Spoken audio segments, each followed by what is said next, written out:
మణిద్వీపం అని పదే పదే తలిస్తే చాలు. దరిద్రము దరిదాపునకు రాదని శాస్త్ర ప్రమాణం.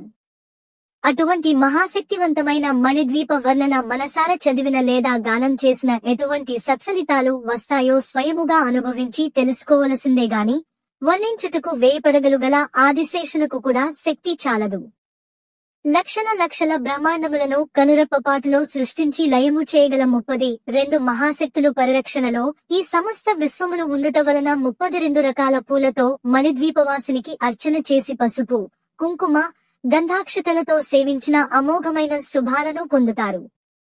అంతేగాక కుటుంబ సభ్యులంతా తరతరాల వరకు అష్టసంపదలతో, భక్తి జ్ఞాన, వైరాగ్య, ఆయురారోగ్య, ఐశ్వర్యాలతో తులతూగుతూ యోగులు, సిద్ధులు, జ్ఞానులు, మహాభక్తులింట జన్మలు ధరించి అంత్యకాలమున మణిద్వీప నివాసులై మోక్షధామము చేరుకుందరు.